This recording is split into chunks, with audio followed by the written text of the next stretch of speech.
Commentaire de Charles Andrew Coates, sur le livre du Cantique des Cantiques. Chapitre 4, versets 9 à 11. Tu m'as ravi le cœur, ma sœur, ma fiancée. Tu m'as ravi le cœur par l'un de tes yeux, par l'un des colliers de ton cou. C'est ici le langage d'un amour fervent, mais qui n'est pas exagéré. Il ne fait qu'exprimer les vraies affections de Christ, attiré par l'œuvre de Dieu dans les saints. Il implique pour nous, la grande pensée du plaisir, que Christ trouve dans le fruit de la grâce, et le résultat du travail divin. Un seul trait de sa fiancée suffit pour lui plaire, et lui ravir le cœur. Il est à remarquer, que l'épouse est appelée ici ma sœur.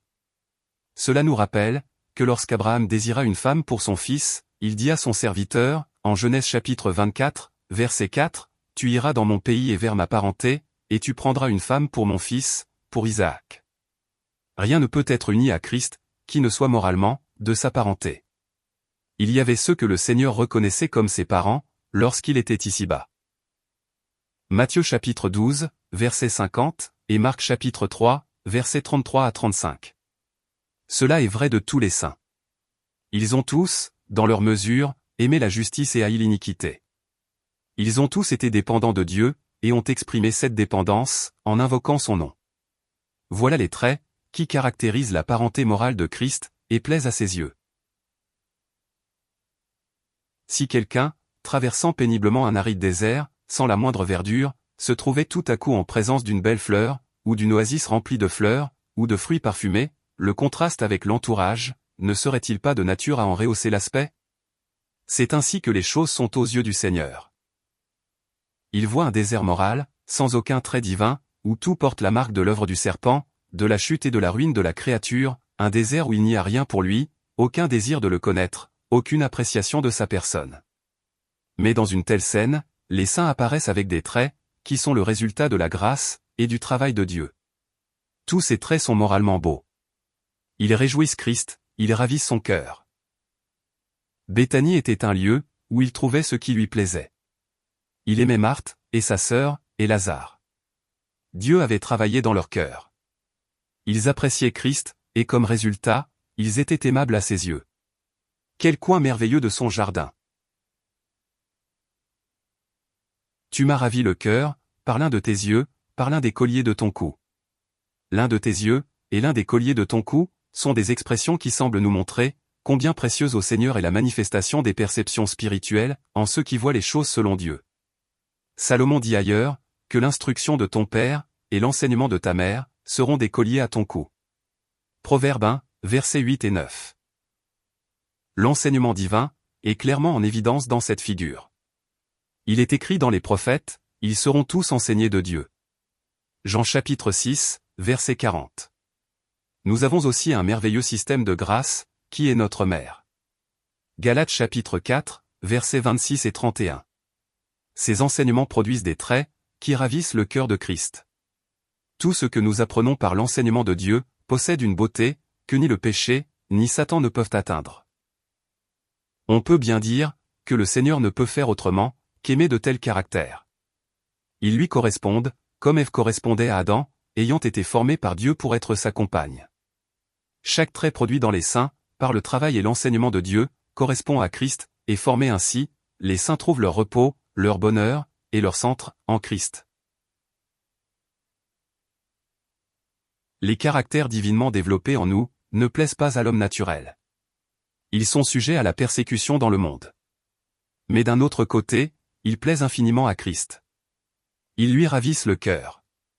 Cette pensée devrait grandement nous aider, à supporter un peu d'opprobre, quelques moqueries, ou même quelquefois une légère perte. Quelle récompense plus douce, que celle d'être conscient que des traits peuvent être formés en nous, qui réjouiront le cœur de Christ. Mais ils ne sont développés, qu'à la suite d'exercices de notre part. Ils prennent place en nous, quand nous invoquons le nom du Seigneur. Ils sont le fruit de la dépendance. Lorsqu'il fut dit de Saul de Tarse, voici il prie, quelque chose avait eu lieu dans son âme, qui le mettait sur le chemin de recevoir tout de Dieu. C'est là le secret, de toute la grâce qui se manifesta en lui, à partir de ce moment-là. Toutes les grâces de Christ, peuvent être acquises de cette manière. Que de charme ont tes amours, ma sœur, ma fiancée. Que tes amours sont meilleurs que le vin. Le bien-aimé dit ensuite, que de charme ont tes amours, ma sœur, ma fiancée. Que tes amours sont meilleurs que le vin. Nous avons déjà noté ce qui est dit concernant les saints. Ils seront tous enseignés de Dieu, mais il est précieux de lire ce qui suit. Quiconque a entendu le Père, et a appris de lui, vient à moi. Jean chapitre 6, verset 45. Je comprends qu'il est ici question de venir à lui en affection. Nos cœurs sont attirés à lui, et l'amour qui les pénètre le réjouit, car il y a été placé par le Père. Christ est la parfaite réponse divine à tous les exercices qui furent jamais dans le cœur et dans la conscience de l'homme. Quel tumulte d'épreuves Job a traversé.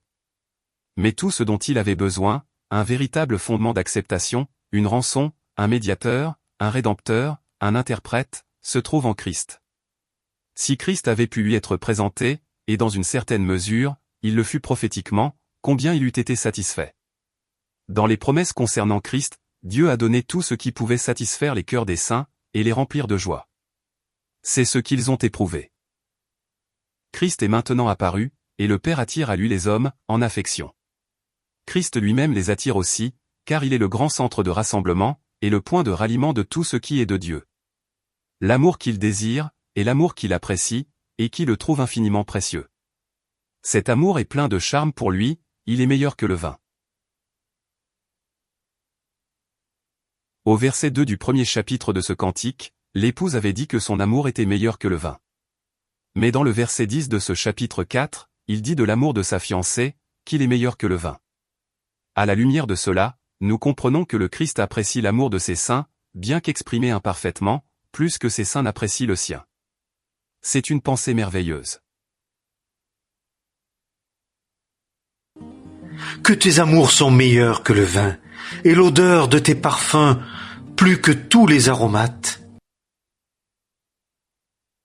La fiancée a aussi des parfums, qui sont pour le bien-aimé, meilleurs que tous les aromates.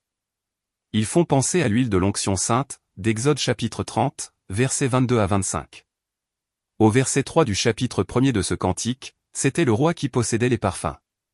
Mais maintenant il parle de ceux de sa fiancée, car elle est venue sous l'onction de l'Esprit. Les différents aromates précieux, mélangés dans l'huile d'olive, indiquent combien riches et variés sont les traits de la grâce, se traduisant en parfum, chez ceux qui ont l'Esprit de Christ. Nous lisons, que si quelqu'un n'a pas l'Esprit de Christ, celui-là n'est pas de lui. Romains chapitre 8, verset 9. Et il est parlé en 1 Corinthiens chapitre 12, verset 12, d'un seul corps, ainsi aussi est le Christ, une compagnie ointe.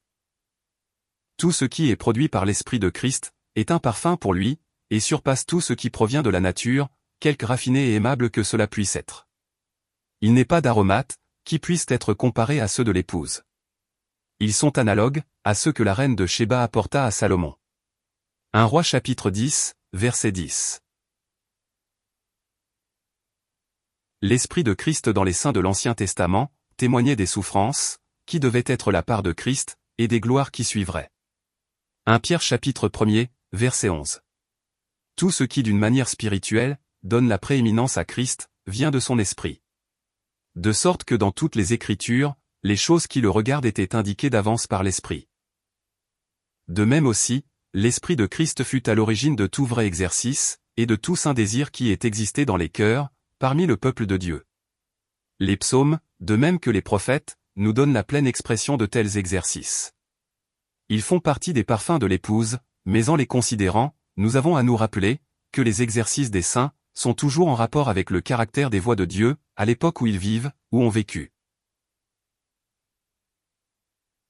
Les saints qui occupent la place de la bien-aimée, que ce soit l'assemblée maintenant, ou le résidu dans un jour prochain, sont en correspondance à Christ par l'Esprit, dans le moment qui est présent.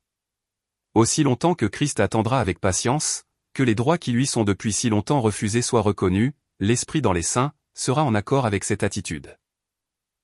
Lorsque viendra le temps de les revendiquer, lorsque ses ennemis seront mis pour marchepied de ses pieds, l'Esprit dans les saints qui seront sur la terre, sera aussi en accord avec cette attitude, bien que jusqu'à la venue de Christ pour la délivrance, ils aient à souffrir patiemment, comme il souffrit lui-même au jour de sa chair. Il y a dans les aromates d'un peuple souffrant, un parfum qui ressemble particulièrement au sien, et qui par conséquent, lui est agréable. Si nous avons l'esprit de Christ, n'y aura-t-il pas de parfum pour lui? Le parfum n'est pas précisément ce que nous disons, ou ce que nous faisons. Il n'est ni pour la vue, ni pour l'ouïe, mais pour l'odorat.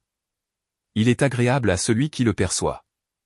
Mais on ne pourrait le décrire, ou en donner une impression, à quelqu'un qui ne posséderait pas le don de l'odorat. Je suis certain que tous, un moment ou l'autre, nous avons été conscients que chez telle personne spirituelle, il y avait quelque chose de difficile à décrire, quelque chose qui donnait une impression très agréable, à celui qui savait l'apprécier, et qui n'était traduit ni par des paroles, ni par des actes. Voilà le parfum. Avec quelle perfection il a été trouvé chez le Seigneur lui-même. C'est pourquoi il lui accorde une grande valeur, quand il est manifesté chez les saints. Ésaïe chapitre 57, verset 9, parle du peuple de Dieu adultère, se rendant auprès du roi avec des parfums. Ils chercheront à se rendre agréables à l'Antichrist. Quelle chose terrible! Cela incite nos cœurs, à l'ardent désir d'avoir à offrir des parfums à notre bien-aimé, à lui être fidèle, et agréable spirituellement. Paul savait au premier chapitre de l'Épître aux Philippiens, que même ces liens lui tourneraient à salut, par les prières des saints, et par les secours de l'Esprit de Jésus-Christ. Pour lui, le salut signifiait que soit par la mort, soit par la vie, Christ soit magnifié dans son corps. Pour lui, vivre c'était Christ. Quels aromates, quel parfum pour le bien-aimé. Mais pour tout cela, combien étaient essentiels les secours de l'Esprit. Il n'est pas suffisant d'avoir l'Esprit de Christ, donné une fois pour toutes. Il faut de nouveaux effluves pour chaque circonstance, pour chaque expérience. Il se peut que quelques-uns de nous aient le sentiment d'en avoir reçu peu par le passé. Grâce à Dieu, il n'y a aucune raison pour qu'à l'avenir, nous n'ayons pas par nos propres supplications, et celles des frères, une plus riche provision de cet Esprit béni. S'il en est ainsi, nos lèvres distilleront le miel. Le miel et le lait seront sous notre langue. Tes lèvres, ma fiancée, distillent le miel. Sous ta langue, il y a du miel et du lait. Le rayon de miel suggère le résultat d'un travail collectif, consistant à rassembler ce qui a de la douceur spirituelle.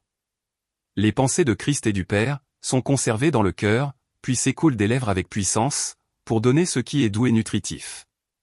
Quel contraste avec le venin d'aspic. Nous savons par Malachie, que le Seigneur observe et écoute ce que dit son peuple. Des paroles malveillantes prononcées par les saints, ne sont ni du miel, ni du lait.